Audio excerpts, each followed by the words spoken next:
Good morning, everyone. Happy Sunday. Welcome to Sports News Flash at 12 with your one and only Miguel Mike Medina. What a Final Four weekend. Two great games with four number one teams. The Houston Cougars season continues. Their dream season continues. They overcame, rally, scratched, and claw to be a very good Duke team.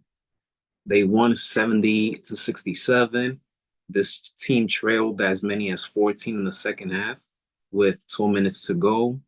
They were down by six with less than a minute to go, and they ended the game with a 9-0 run.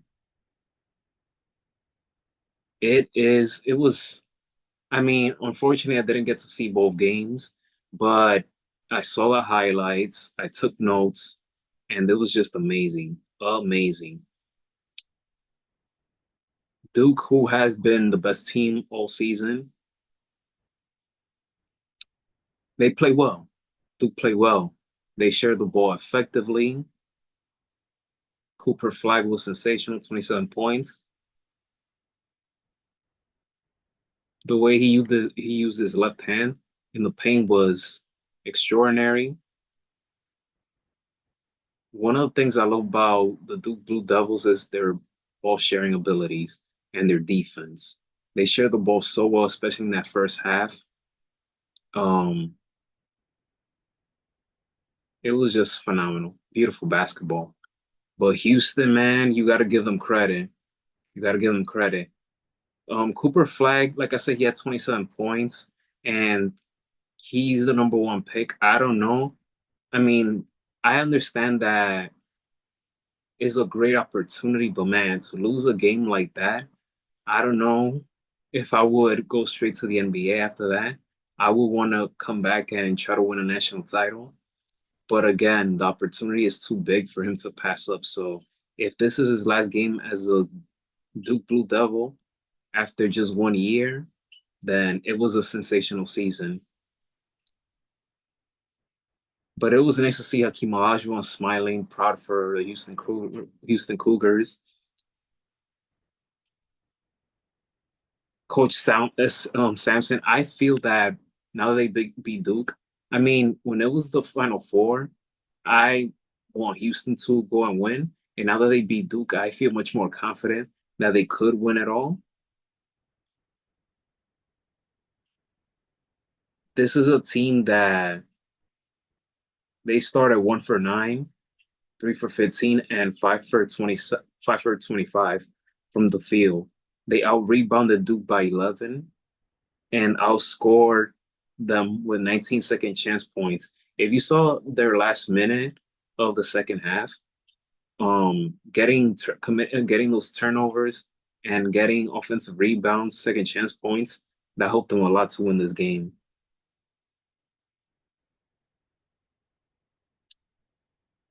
And they did this with a Duke Blue Devil team that had the best field goal defense since 1960.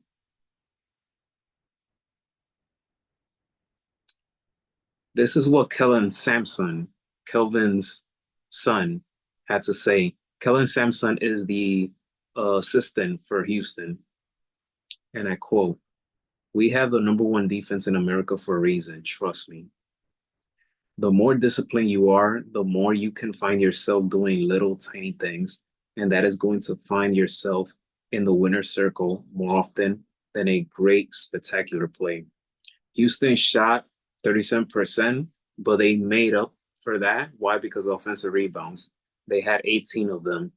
And now they are going to the national title. Who will they face? Well, Florida and Auburn played.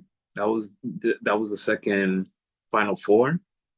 And Florida, just like Houston, they made a comeback, not as big of a comeback compared to Houston, but they rallied and they beat Auburn. They beat Auburn 79 to 73. And it mostly came down because of one man. It's a team game, but there was one man that really put this team on his back again. And his name is Walter Clayton Jr., the All American guard He did it once again. He scored 34 points in this game. He became the first player to score at least 30 points in the Elite Eight and the national semifinals during the same NCAA tournament since Larry Bird in 1979 when he played for Indiana State. Walter Clayton Jr., I know he's going to go to the NBA someday, but I hope that he becomes a star in the NBA because the shots that he be making, his leadership, what he does on the court is NBA level. If Florida wins it all, it's because of the contributions that he brings to the team and what he does on the court. I will forever remember Walter Clayton in this tournament for what he did against UConn and now with against Auburn. Those two games right there for me are signature games of his college career.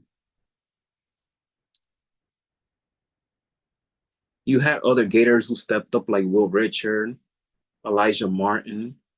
Those guys play phenomenal. Alex Condon, who is a great player, but he struggled in this game. Johnny Broom, he had a good first half, but the second half, he wasn't impressive. So we wonder if he's healthy or whatever the case may be. But regardless, he had a sensational season for Auburn. Chad Baker Mazzara, he is one of the oldest players in college basketball, but he showed up in this game. But it just wasn't enough for Auburn.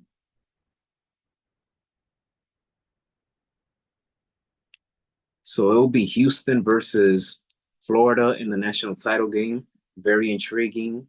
Florida Gators, they haven't been to a national title game since 2007. As for Houston,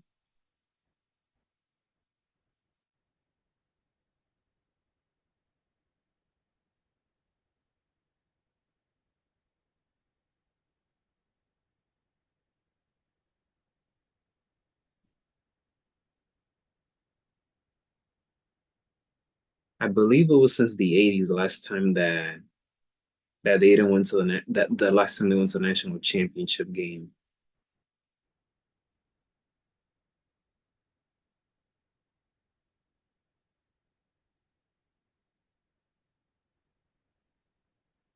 It was probably 1983.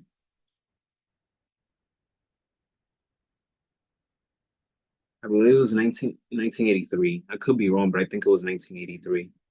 But yeah, Houston versus Florida, that should be a good one. I hope that Houston wins. That should be a fascinating matchup. And it will be on Monday. Can't wait. Can't wait for that one. I usually go to bed early, but I might, and I repeat, I might stay up a little late for that one. It's the national title game. It's a big deal. It's a big deal. Now, moving on to other topics. Alex Ovechkin, the Great Eight. He tied Wayne Gretzky's NHL goals record with 894 goals. He scored twice on Friday against the Chicago Blackhawks. Alex is the first player in league history with 340-goal seasons at the age of 35 and over. This is one of the greatest snipers in NHL history. Can you imagine how much more he would have scored had it not been for the NHL lockout, which I believe was the 2005-2006 season? And if it wasn't for the short COVID season, there could have been a chance he would have reached at least 1,000 goals in his career had it not been for that. Ovi, man, we're blessed and grateful to witness what we are witnessing.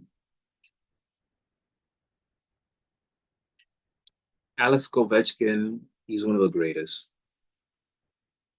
And we've known that for quite a while now, that he's one of the greatest. Him, Wayne Gretzky, Sidney Crosby, Mario Lemieux.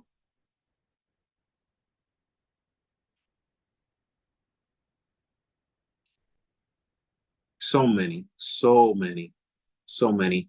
That's why as the older I get, the as more the years goes by, it's harder to just pick one GOAT for each sport. Every era there are GOATs, so I feel there's more than one, and that's the beauty about sports. It's not just one, it's many.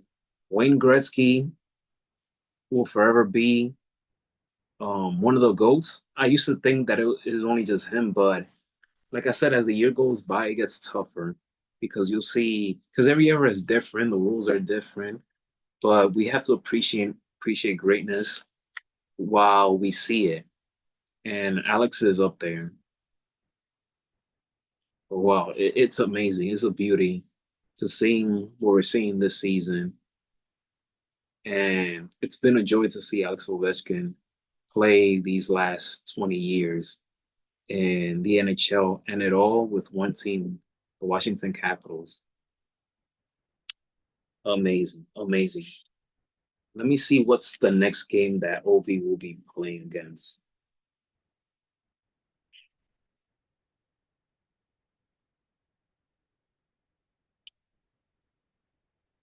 Washington Capitals.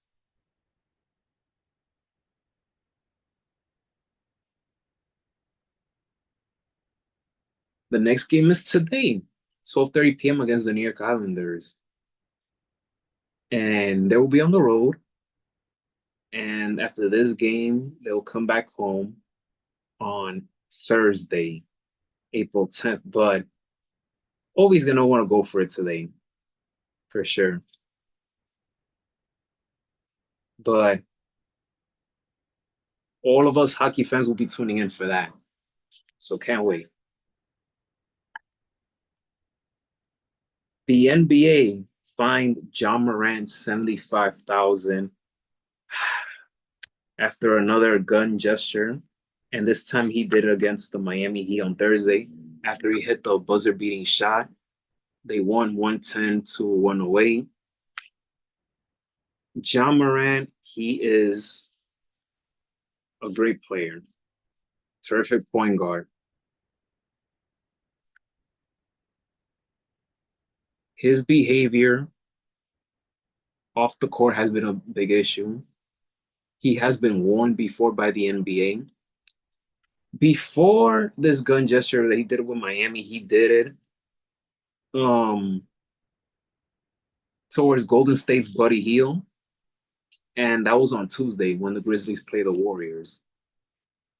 And again, the league office, they warned him, but John Moran, he refused to cooperate and listen, and he wants to be a rebel. Mind you, back in 2023, John Moran, he was suspended for 23 games, 33 games, and it cost him 8.3 million. Why? Because he went on live stream flashing his firearm, and he did this while he was being intoxicated in Denver. And then he also received a 25-game ban after posing with a firearm in a car during another live stream video.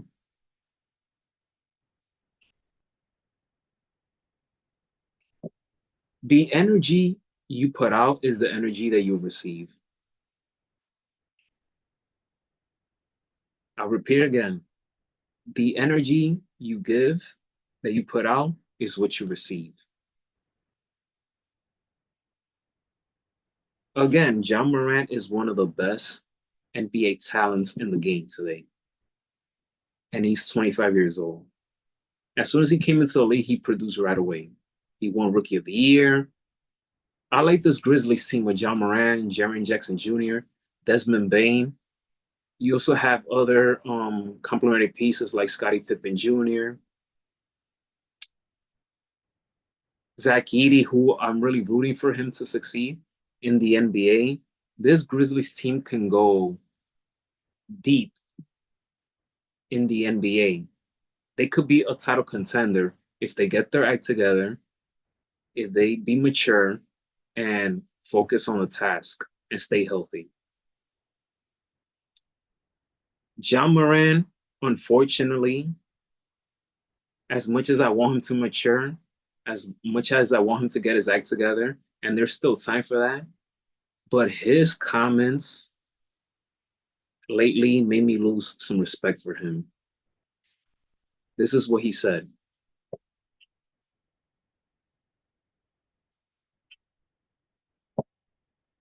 I'm kind of used to it. I was pretty much a villain for 2 years now. Every little thing, if somebody can say something negative about me, it's going to be out there. So yeah, I don't care anymore. You brought this on yourself. You're the one nobody's telling you to go on live stream and flash your gun or do all these stupid antics, all these stupidity that you're doing. You brought this on yourself. You're villainizing yourself. You're bringing this situation to yourself. Nobody's putting unfair criticism on you. You brought this on yourself. That comment right there, when I read about it,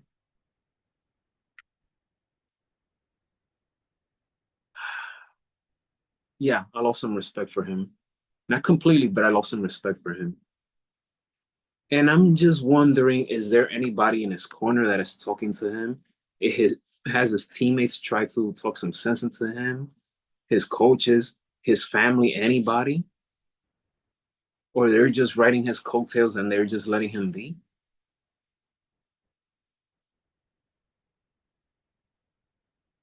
And if people start defending John Morant because people are treating him unfairly, then make things right.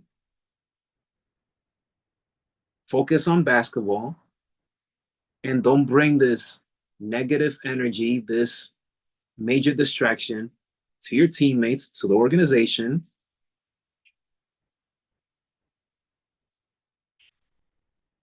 Stop pretending something that you're not. Is either you're a basketball player, a professional basketball player, or you're a gangster. Which one of the two? You can do both.